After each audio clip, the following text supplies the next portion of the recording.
I started with Mercury mainline in 1994.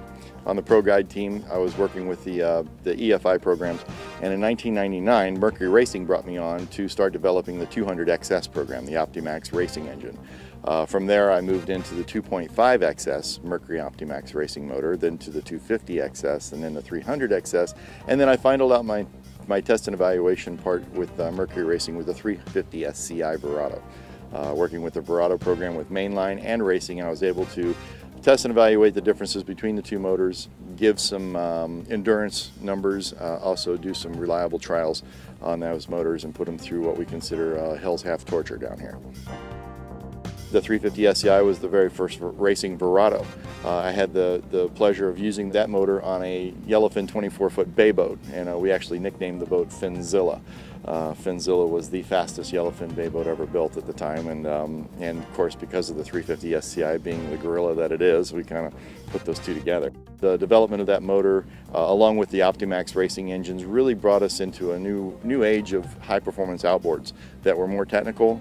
Direct fuel injection really kind of bumped up the sales approach to it, to where a regular guy could use these motors and a guy that was racing could use these motors. I mean, you've seen them everything from these super fast catamarans like here at the World Championships here in Key West, all the way down to a guy that's got a pair of 300 XSs hanging on the back of a center console because he wants to enjoy great fuel economy with some serious performance.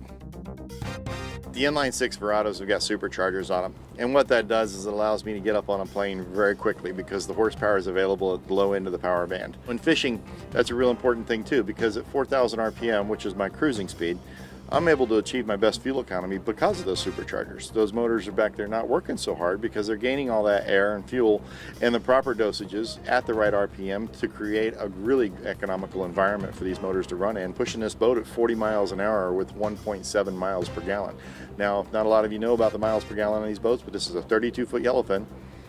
It's a big boat. She weighs a lot. She's got 600 horsepower, and I'm getting 1.7 miles to the gallon at 40 miles an hour in 2 to 4 foot seas. That's pretty amazing.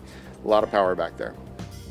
My world is based around the outboard world, and I think that the development that we did with the XS program was huge in reverting back into the mainline world. The average user, he's able to pick up the 250 XS. It's the most fuel efficient outboard on the water today. The fuel economy that we get out of the 250 XS is really the best in our entire fleet.